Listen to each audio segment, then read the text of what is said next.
Welcome to Dr. Maitli's Music Therapy channel. இன்றைய பதிவிலையும் How to overcome the fears of early adulthood என்ற தலைப்பில் சில செய்திகளை நம்ம பகிர்ந்துக்கலாம்.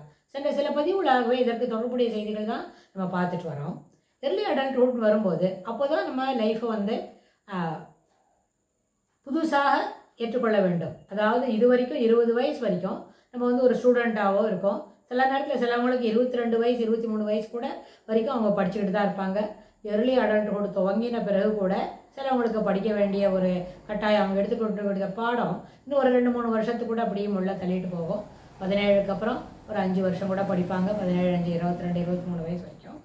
23லேருந்து 30 வயசுக்குள்ள அந்த early adulthood அவங்க படித்து முடிச்சுட்டு how they are அதை எப்படி எதிர்கொள்ள வேண்டும், அதை எப்படி தனக்கு வசமாக ஆக்கிக்கொள்ள வேண்டும் என்ற ரெண்டு கருத்துலையும் அவங்க வந்து அதை பற்றி யோசிக்கணும். அப்புறம் சில நேரத்தில் ஃபியர் இருக்கும் அப்படின்னு நம்ம சொன்னோம்.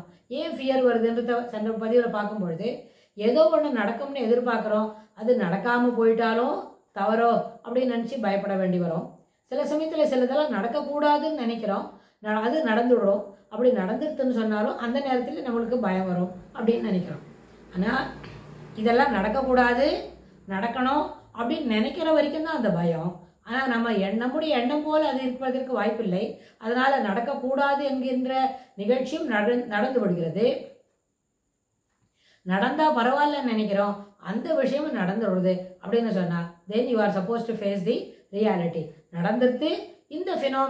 இந்த ஃபினாமினா இருக்கிற இது என்ன, இது ஒரு பயங்கரமா இல்லாட்டி போனால் சாதாரண விஷயமா, how to overcome this, how to face it.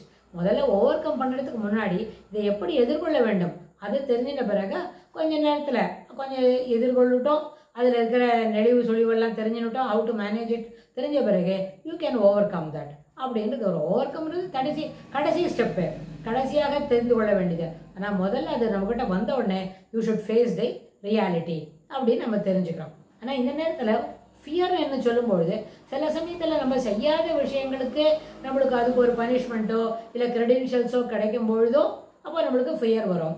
ஆனால் சில நேரத்தில் நம்ம செய்யாத விஷயத்துக்கு நம்ம கிரெடிட்ஸ் எடுத்துக்கிறோம் அப்படின்னு சொன்னால் சில நேரத்தில் நம்ம செய்த விஷயங்களுக்கு கூட, சிறப்பாக செய்த விஷயங்களுக்கு கூட கிரெடிட்ஸ் கிடைக்காம போயிடும். somebody may like to snatch it or otherwise the management will not அதை கன்சிடரே பண்ணியிருக்காது, அப்படி கூட நடக்கும். ஆனால் இதனால் என்ன ரியாலிட்டி ஃபேஸ் பண்ணோம்னு ஒரு வார்த்தையை சொன்னோம் இல்லையா?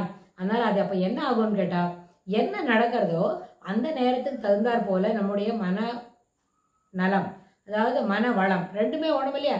மனநலம் என்றால் சிறப்பாக இருக்கிறது, மன வளம் என்றால் அது சிறப்பாக அதை என்ன how to tackle it, how to handle it, அது ரெண்டுத்தையும் நம்ம சிறப்பாக செய்வது நம்முடைய மன வளத்தை காட்டும். மனம் வளமாக இருக்கிறது என்றால் எதையும் நேர்கருத்தில் எடுத்துக்கொள்கிறது, நேர்மறையாக யோசிக்கிறது, நேர்மறையாகவே சிந்திக்கிறது, நேர்மறையாகவே பணி செய்கிறது. இவையெல்லாம் மன வளத்தை தொடர்புடையது. ஆனால் மனநலம் என்பது சில நேரத்தில் நம்ம கோவப்படுறோம், சில நேரத்தில் எங்கே சத்தமாக பேசக்கூடாதோ அங்கெல்லாம் சத்தமாக பேசிடுறோம், சில நேரத்தில் எங்கே நம்ம வடிவாக இருக்கணுமோ அங்கே வந்து கிளம்ஸியாக பிஹேவ் பண்ணுறோம். அப்படின்னு வரும்போது அப்பொழுது நம்ம மனநலத்தில் ஏதோ ஒரு குறைபாடு இருக்கிறது, எங்கேயோ சில விஷயங்களை சரியாக புரிந்து கொள்ளவில்லை, நம்முடைய கண்ணோட்டம் தவறாக இருக்கிறது என்பதை வெளியிடமறையாக காட்டித்தரும். அப்போ அந்த மாதிரி நேரத்தில் அங்கேயும் நம்மளுக்கு என்ன வரும்? Fear. Whether we can able to face it or we'll have to என்ன இதுக்கு நம்ம தலை வணங்க வேண்டி வருமா அப்படின்ற ஒரு எண்ண ஓட்டங்கள் வரும். அது மாதிரி வந்ததுன்னு சொன்னால் அப்போ நம்ம என்ன நினைப்போம், எப்படி அதை சமாளிக்கிறதுனா ரொம்ப மீடியாக்கருக்கும் கீழே ஒருத்தர் யோசிக்கிறாங்கன்னு சொன்னால் அவங்க they want to go for sorry, excuse me, sorry, இனிமேல் அது மாதிரி செய்ய மாட்டேன் அப்படின்னு அந்த ஒரு வார்த்தை சும்மா ஒரு ஆட் பண்ணி அதை சொல்லுவாங்க.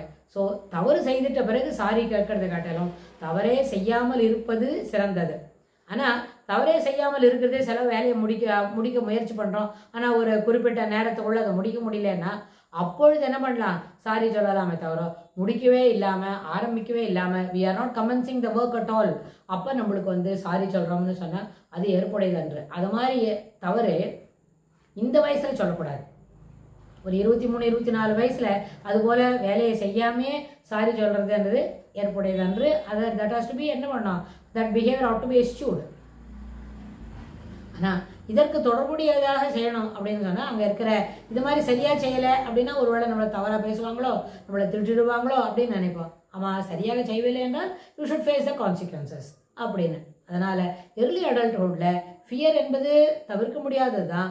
ஆனால் நாம் சிறப்பாக பணியாற்றும் பொழுது, சிறப்பாக என்ன நேர்மறை எண்ணங்களை வளர்த்து கொண்டு செய்திகளையும் செயல்களையும் செய்யும் பொழுது நிச்சயமாக நம்மளுக்கு என்ன கிடைக்காது, தவறான ஒரு மதிப்பெண் கிடைக்காது. நிச்சயமாக கிரெடென்ஷியல்ஸ் மட்டும்தான் கிடைக்கும். இதில் மாற்று கருத்து இல்லை. இது நம்ம வீட்டில் இருக்கிற எல்டர்ஸை ப்ளீஸ் பண்ணாலும் சரி, இல்லை கல்லூரியில் படிக்கும்பொழுது நம்முடைய ஆசிரியர்கள் அவங்கள ப்ளீஸ் பண்ணுற மாதிரி வேலை செய்தாலும் சரி, இல்லை நம்ம ஒரு 22 வயசுக்குள்ளே நல்லதாக ஒரு வேலை கிடச்சிருச்சு அப்படின்னு சொன்னால் அங்கே அந்த அலுவலகத்தில் நமக்கு இருக்கிற இம்மீடியட் சுப்பீரியர்கிட்ட சிறப்பாக வேலை செய்தாலும் அவங்களோட கருத்துக்களை ஏற்று நடந்தாலும் அவை எல்லாமே சிறப்பாக தான் கொண்டு தரும். ஆனால் இந்த வயசுலேயே வேலை கிடச்சிருச்சுன்னு சொன்னால் ஒரு 2 years எக்ஸ்பீரியன்ஸ் கெயின் பண்ணி you can jump to a new job. You can jump to a new job. இது வரைக்கும் அதே மாதிரி இன்னொரு 2 வருஷம் கழிச்சு வேலை செய்தால் you gain some experience and jump to a other some இன்னொரு ஜாபுக்கு நம்மளை அங்கேருந்து என்ன பண்ணிக்கலாம், நகர்ந்து போய்கொள்ள முடியும். அது அப்படி செல்வது தான் ஏற்புடையது. அப்போ தான் நம்மளுக்கு எக்ஸ்பீரியன்ஸ் இத்தனை வருஷம் இருக்குது, இத்தனை வேறு வேறு அலுவலகத்தில் வேறு வேறு லெவலில் வேலை செய்திருக்கிறேன், I am eligible, I can able to give this much, ஒரு பே பேக்கெட் பெருசாக கொடுக்கலாம் எனக்கு அப்படின்னு நம்ம கேட்டு வாங்க முடியும். ஏன்னா பிகாஸ் ஆஃப் தி எக்ஸ்பீரியன்ஸ். அதனால் 2 வருஷம் 24 அல்லது 25 மாதம், ரொம்ப லேட்டுன்னா 27வது மாதத்தில் இந்த வேலையை விட்டுட்டு வேறு ஒரு வேலை நம்ம தேடிக்கணும். அதுக்கு நடுவில் அதுக்கேற்ற மாதிரி அந்த 2வது வருஷம் முடிய போகிறதுலேருந்து நம்ம எங்கேயான வேறு இந்த பொசிஷனில் வேறு கிடைக்குமா அப்படின்னு நம்ம முயற்சி செய்துக்கிட்டே இருக்கணும் பிஹைண்ட் த ஸ்க்ரீன். அப்போ கொஞ்சம் கழிச்சு நிஜமாக ஒரு நல்ல வேலை கிடைக்கிறதுனா we can leave this and move to that, அதை நகர்ந்துக்கலாம். அடுத்த வேலைக்கு சிறப்பானதாக இருக்கும். அது ஒரு வேறு என்ன தெரியுமா, அது ஒரு எலிவேட்டர், அது ஒரு நெக்ஸ்ட் ஸ்டெப்பில் கிடைக்கிறது. அப்படின்னா அந்த கிரேடுக்கு ஆசைப்பட்டு நம்ம அந்த இடத்துக்கு நகர்றது ஏற்புடையது தான். அப்படி இருந்தால் தான் இந்த மாதிரி கம்பெனிலெலாம் இருக்கும்பொழுது நம்மளுக்கு நிறைய என்ன கிடைக்கும், கிரெடென்ஷியல்ஸ் கிடைக்கும். With that credentials we can elevate ourselves in the pay scale and pay back. Take home சேலரின்னு ஒன்று இருக்குமே, அது நம்ம அதை சிறப்பானதாக நம்மளை அதுக்கு தயார்படுத்தி கொள்ள முடியும். அதனால் அடல்ட்ஹுட் என்பது it's of mixed feelings, mixed behaviours இருக்கணும் அதில். அதே சமயத்தில் சில சமயத்தில் கடினமான வேலைகளை செய்ய வேண்டி வரும், கிரெடென்ஷியல்ஸ் கிடைக்காத போகிறதுக்கு வாய்ப்புண்டு.